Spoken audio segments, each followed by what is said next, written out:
Hi hello నమస్తే, ఎలా ఉన్నారు? నేనైతే బాగున్నానండి. ఇది మంగళవారం తీసిన వ్లాగ్ అనమాట. మంగళవారం పొద్దున్నుంచి మధ్యాహ్నం వరకు ఏం చేశాను అన్నదైతే ఈ వ్లాగ్లో అయితే చూపించబోతున్నాను. అయితే ముందుగా అందరికీ కూడా చాలా చాలా థ్యాంక్స్ అండి. మొన్న ఆదివారం నాడు సోమవారం నాడు పోస్ట్ చేసిన ఆ వీడియోకి అయితే మంచి రెస్పాన్స్ వచ్చింది. అంటే నేను ఒక పౌడర్ గురించి అయితే వీడియో పోస్ట్ చేశాను కదా, మా వారు తయారు చేస్తున్న పౌడరు, దానికైతే మంచి రెస్పాన్స్ వచ్చింది. నిజంగా అది చాలా చాలా మంచిదండి. అప్పుడే నెలన్నర నుంచి కూడా మేము వాడుతున్నాము. మంచి రిజల్ట్ అయితే దానివల్ల ఉందన్నమాట. అందుకనైతే మేము వాడుతున్నాము. మీకు ఏమన్నా దానివల్ల డౌట్స్ ఏమన్నా ఉంటే కూడా మీరు నన్ను అడగచ్చు అనమాట. కామెంట్ బాక్స్లోకి వెళ్ళి అడగచ్చు. ఆ వీడియో యొక్క లింక్ అయితే నేను మీకు దీంట్లో ఇస్తానన్నమాట. ఈ లింకు చూడని వాళ్ళు ఎవరైనా అయితే చూడండి. అలానే ఈ వీడియోని కూడా స్కిప్ చేయకుండా చివరి దాకా చూడండి. ఎందుకు పదే పదే చెప్తున్నాను అంటే, ఆ పౌడరు నేను తాగుతున్నందువల్ల నాకు నా బాడీలో చేంజెస్ అనేది నాకే తెలిసాయి. ఎందుకంటే వెయిట్ లాస్తో పాటు నా బాడీ నాకు తేలిగ్గా ఉండడం ఒకటి, నెక్స్ట్ వచ్చి యాక్టివ్గా ఉండడం, ఇలాంటివన్నీ కూడా నేను చూస్తున్నాను. కొద్దిగా కొలెస్ట్రాల్ కొవ్వు కరిగినట్టుగా అనిపిస్తోంది. నా ఫేస్లో కూడా కొంచెం చేంజెస్ అనేది ఉన్నాయి అని మా వాళ్ళు చూసిన వాళ్ళందరూ కూడా అంటున్నారనమాట. అందుకని బెనిఫిట్ అందరికీ కూడా ఉపయోగపడేది కదా అని చెప్పి నేనైతే ఆ విషయాన్ని నేను షేర్ చేశాను. అది రండి. కానీ మంచి రెస్పాన్స్ అయితే వచ్చింది అందరికీ కూడా. ఎందుకంటే హెల్త్కి సంబంధించింది కాబట్టి ప్రతి ఒక్కరికి కూడా తెలియడం ఇంపార్టెంట్ కదా అన్న ఉద్దేశంతో అయితే నేను దాన్ని చేసుకునేటప్పుడు తీసి పెట్టడం అయితే జరిగిందనమాట. మీకు ఎవరికైనా కనుక డౌట్లు ఉండి ఏమన్నా కనుక చూసిన వాళ్ళకు ఉంటే మీరు నన్ను కామెంట్ బాక్స్లో అయితే అడగచ్చండి, నేను చెప్తాను. మంచిదైతే ఉంది, చెడు అయితే ఏమీ చేయదండి. దానివల్ల సైడ్ ఎఫెక్ట్స్ కానీ అవి అలాంటివి ఏమీ ఉండవు. అందువల్ల ఏంటి అంటే చక్కగా దాన్ని వాడుకోవచ్చు అనమాట. షుగర్ కంట్రోల్ అవ్వడమే కాకుండా కొలెస్ట్రాల్ అన్నది కూడా తగ్గిస్తూ ఉంటుంది. మందులు మింగితే ఏమొస్తుందండి? డాక్టర్ దగ్గరికి వెళ్తే మందులు రాస్తారు, ఎందుకో కొలెస్ట్రాల్కి కానీ షుగర్కి కానీ. అలాంటివి మింగినందువల్ల ఏం ఉపయోగము? దాని బదులు మన ఇంట్లో ఉండే చిన్నటి తేలికపాటి చిట్కాలు, తేలికపాటి మన ఇంట్లో ఉన్న అన్ని సరుకులతోనే సామాన్తోనే మనము ఒక ఔషధాన్ని అనేది తయారు చేసుకుని స్వీకరించడం వల్ల మనకి మంచిది కదా, బెనిఫిట్ కదా. అందుకని చెప్పి అయితే మేమైతే అది తయారు చేసుకుని అయితే తాగుతున్నాము. ఇంకో కషాయం అని కూడా నేను చెప్పాను కదా, ఆ కషాయం గురించి కూడా నేను ఇంకోసారి మీకు వీడియో అయితే పెడతానండి.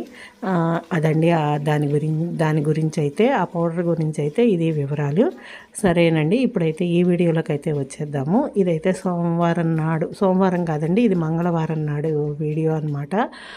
పొద్దున్నే ఏంటంటే మినపప్పు అది దోశకి రుబ్బుదామని అయితే నానబెట్టేసి ఇంటి పనులు అయితే చూసేసుకున్నానండి. ఇదిగోండి మా వారైతే వెళ్ళి మంచినీళ్ళు అయితే తీసుకొచ్చారు. మాకు చెప్పా కదా, మంచినీళ్ళు వాటర్ ట్యాంక్ నుంచి అయితే తీసుకొస్తారండి. మాకైతే మంచినీళ్ళ కనెక్షన్ అయితే లేదనమాట. అందుకని ఏంటంటే వాటర్ ట్యాంక్ నుంచి ఇదిగోండి ఈ బబుల్తో అయితే తీసుకొచ్చి బిందెల్లో పోస్తారు. ఒక బబుల్ వచ్చేమో బిందెలో పోస్తారు, ఇంకో బబుల్ వచ్చేమో వాటర్ ఫిల్టర్లో అయితే పోస్తారనమాట. మేము వాటర్ ఫిల్టరే క్యాండిల్స్దే వాడతామండి. మేమైతే ఇవేమీ వాడము. దాన్ని ఏమంటారు, ప్యూరిఫైర్స్ అలాంటివి అయితే ఏమీ వాడమండి, వాటర్ ఫిల్టర్లే వాడతాము. ఎందుకంటే అట్లాంటి వాటి వల్ల ప్యూరిఫైర్లు వాటి వల్ల అయితే అందులో ఉండే ఖనిజాలు అవన్నీ కూడా ఫిల్టర్ అయిపోతాయి అని మా వారికి ఇదనమాట. అందుకని అయితే వాడమన్నమాట. నీళ్లు తెచ్చుకొని అయితే వాడుకుంటాము. అదండి సంగతి. నెక్స్ట్ వచ్చేమో నేను స్నానం చేసేసి వచ్చేసి వంటకైతే ప్రిపేర్ చేస్తున్నాను. అయితే ఈరోజు వంట ఏంటి అని అంటే, ఏం ప్రిపేర్ చేస్తున్నాను అని అంటే, గంగవాయిల కూర మామిడికాయ వేసి అయితే పప్పు అనమాట. మామిడికాయలు ఇది ఒక చిన్న కాయ అండి, చెట్టు నుంచి పడిపోయాయిట మా వారి ఫ్రెండ్ వాళ్ళ ఇంట్లో. అయితే వాళ్ళు 4 కాయలు అయితే ఇచ్చారనమాట. పడిపోయాయి కాయలు, గాలి బాగా వచ్చింది కదా, పడిపోయాయి కాయలు అని చెప్పి 4 కాయలు ఇచ్చారట. అయితే అది పెచ్చు తీసేసి పప్పు చాలా పుల్లగా ఉందన్నమాట. గంగవాయిల కూర మామిడికాయ కలిపి అయితే పప్పు అయితే వేస్తున్నాను అనమాట. ఇదేంటి అంటే, ఇది మీకు తెలిసే ఉంటుంది చాలామందికి. ఇలాంటి కవర్లలో ఆకుకూరలు కానీ కొత్తిమీర ఇలాంటివన్నీ కనుక పెట్టుకుంటే అసలు తడి అనేది లేకుండా ఎన్నాళ్ళైనా సరే ఫ్రెష్గా ఉంటాయన్నమాట. అందుకని ఈ కవర్లు అయితే నేను చాలా భద్రంగా దాచిపెట్టుకుంటానండి. నెక్స్ట్ పప్పు అది పెట్టేసి కందిపప్పు అయితే తీసుకున్నాను. గ్లాస్ పప్పుకి అయితే సరిపడా ఉన్న పప్పు అయితే వేసేసి గంగవాయల కూర అది కూడా తరిగి పెట్టేసుకున్నాను అనమాట. పెట్టేసుకుని పప్పు అది అయితే కుక్కర్ పెట్టేశానండి.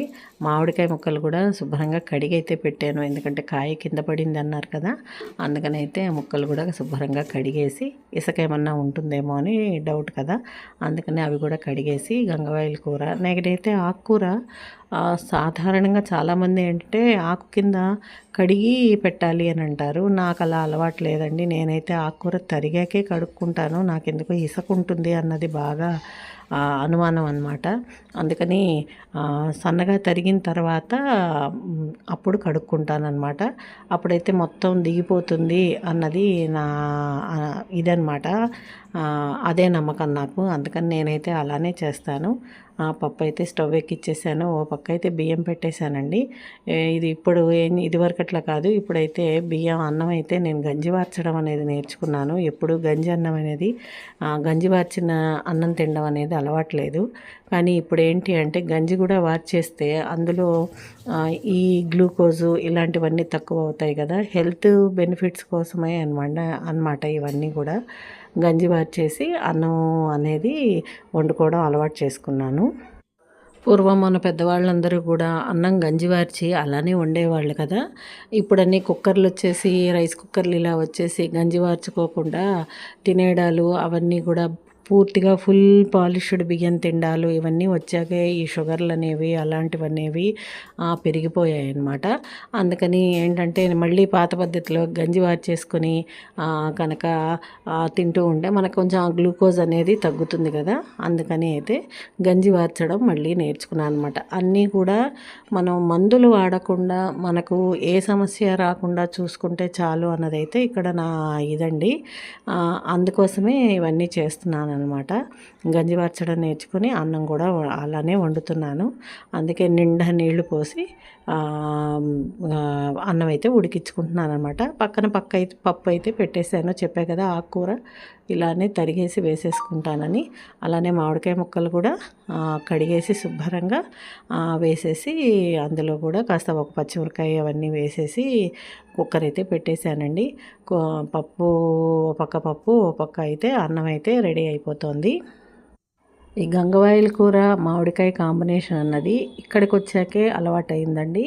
అంటే తెలంగాణకు నా పెళ్ళి వచ్చిన తర్వాతే నాకు అలవాటైందనమాట. ఇక మామిడికాయ పప్పు మామూలుగా అందరూ చేసుకుంటారు.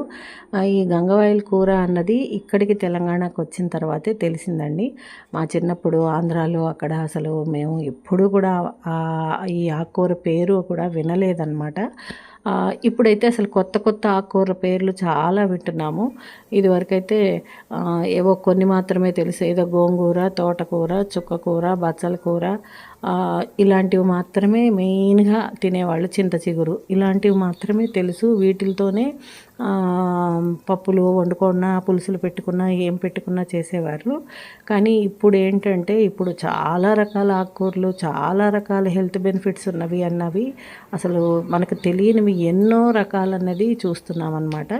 ఈ గంగవాయల కూర అన్నది కూడా ఇక్కడికి వచ్చాకే అలవాటు అయ్యింది. అది కూడా ముఖ్యంగా మామిడికాయతో పప్పు కాంబినేషన్ అయితే నిజంగా చాలా చాలా బాగుంటుందన్నమాట. అది కూడా అలవాటైపోయింది. ఇంకో కూర కూడా అనమాట, అది పొన్నగంటి కూర. అది కూడా ఇక్కడికి వచ్చిన తర్వాతే అలవాటైందండి. తెలంగాణలోనే, మాకు ఆంధ్రాలో అయితే మేము ఎప్పుడూ వినలేదు. ఇప్పుడు ఏమన్నా కొంచెం ఇప్పుడు కూడా అక్కడ అంటే ఇప్పుడు ఈ మీడియా పెరిగిన తర్వాత ఇక్కడ దొరుకుతుంది, అక్కడ దొరుకుతుంది, ఇది ఇక్కడి పంట, అది అక్కడ పంట అన్నది ఏమీ లేదు కదా. అన్ని చోట్లకి అన్నీ వెళ్ళిపోతున్నాయి, అన్నీ వచ్చేస్తున్నాయి కాబట్టి ప్రతి చోట దొరుకుతోంది. ప్రతిదీ కూడా అందరూ తింటున్నారనమాట. కాకపోతే ఏంటంటే ఇక్కడికి వచ్చాక మాకు అలవాటైన కూర అనమాట. చాలా బాగుంటుంది. నేను చాలా తరచుగా కూడా ఇది దొరికినప్పుడు, ముఖ్యంగా ఈ సమ్మర్లోనే కూడా రెండూ వస్తాయి. గంగవాయల కూర ఇప్పుడే వస్తుంది, అలానే మామిడికాయ కూడా ఇప్పుడే వస్తుంది. కాబట్టి ఈ పప్పు అయితే చాలా ఇష్టంగా మా ఇంట్లో మా పిల్లలు కూడా ఇష్టంగా చిన్నప్పటి నుంచి తినేవాళ్ళు. నేను కూడా వండుతూనే ఉంటానండి. పప్పుతో పాటు పచ్చడి చేద్దామని కూడా ప్రిపేర్ చేసుకుంటున్నాను. ఎందుకంటే రాత్రికి దోశలకైతే పప్పు నానబెట్టుకున్నా కదా, దోశలు ఎలాగూ వేసుకుంటే అందులోకి అయితే చట్నీ కావాలి కాబట్టి, సరే ఎలాగూ మామిడికాయలు వాళ్ళు పడిపోయిన మామిడికాయలు 4 కాయలు ఇచ్చారని చెప్పా కదా, ఒక కాయ అయితే పప్పులో వేసేసాను. ఇంకో కాయ వచ్చేమో అవిను టమాటా కలిపి అయితే పచ్చడి చేద్దాము అని అయితే ఈ పచ్చడికి అయితే వేసేసానమాట. అన్నీ కూడా అన్ని మూకుట్లో వేసేసానండి. టమాటాలు, మామిడికాయలు తాలింపు పెట్టేసి కావాల్సిన, ఇంకా చింతపండుతో పని లేదు కాబట్టి అన్నీ వేసి కాస్త అదేంటి నూనెలో అన్నీ వేసేసి మగ్గిచ్చేసి పక్కకి చల్లారి పెట్టేస్తే పచ్చడి తిప్పేసుకోవచ్చు కదా అని బాగా ఉడకపోసేసి చెమటలు అయితే పట్టేస్తున్నాయి అన్నమాట. అందుకని మధ్యలో ఓసారి వచ్చి అయితే కూర్చున్నాను. టేబుల్ ఫ్యాన్ వేసుకున్నాను అనమాట. టేబుల్ ఫ్యాన్ వేసుకుని కూర్చున్నాను. ఒక 5 నిమిషాల తర్వాత ఆ పచ్చడికి తిప్పేస్తే చల్లారిపోతుంది. పచ్చడి తిప్పేస్తే ఆ పచ్చడి తిప్పిన దాంట్లోనే మళ్ళీ వచ్చేమో పప్పు కూడా తిప్పేసుకోవచ్చు. మిక్సీ ఒకసారి వేసుకోవచ్చు అని అయితే నా ప్లాన్ అనమాట. అందుకని అయితే ముందు అయితే చల్లారిపోయిన తర్వాత టమాటా పచ్చడి అయితే తిప్పేసానండి. తిప్పేసి గిన్నెకు పెట్టేసిన తర్వాత పప్పు కూడా అందులోనే తిప్పి పెట్టేసుకుంటున్నాను అనమాట. ఒక ప్లాన్ ప్రకారం పని అనేది చేసుకుంటే మనకు గిన్నెలు తక్కువ అవుతాయి. అలానే గజిబిజిగా గందరగోళంగా లేకుండా ఇల్లంతా కూడా బాగుంటుందన్నమాట. నేను ఎప్పుడూ అలానే ప్లాన్ చేసుకుంటాను. మూకుడు ఏది వాడాలి, దేని తర్వాత ఏది వాడుకోవాలి అన్నదైతే నేను అలానే ప్లాన్ చేసుకుంటాను. ఇప్పుడు పచ్చడి కూడా మూకుట్లో వేసి మగ్గిచ్చా కదా, అదే మూకుడు ఖాళీ, ఇది పచ్చడికి ఖాళీ అయిన తర్వాత అదే మూకుట్లో పచ్చడి తిరగమాత పెడతాను. నెక్స్ట్ పప్పుకు కూడా తాలింపు పెట్టుకోవాలి కదా, ఆ పప్పుకు కూడా అదే మూకుట్లో పెడతానన్నమాట. అప్పుడు ఏంటంటే మీకు ఒక మూకుడుతోనే సరిపోతుంది. అలానే ఇప్పుడు మిక్సీ ముందు పచ్చడి తిప్పేసే కాబట్టి అందులో పప్పు తిప్పుకున్నందువల్ల, అంటే దోశకి తిప్పుకున్నందువల్ల నష్టమేం లేదు కదా. ఎందుకు అనంటే ఏదన్నా పచ్చడికి బాగా శుభ్రంగా దాన్ని క్లీన్ చేసుకున్నాకే పప్పు వేస్తాము. ఏదైనా ఉప్పు కారం అనేది ఉంటే పిండికే పడుతుంది కదా. అందుకనైతే నేను అలానే చేసుకుంటూ ఉంటానన్నమాట.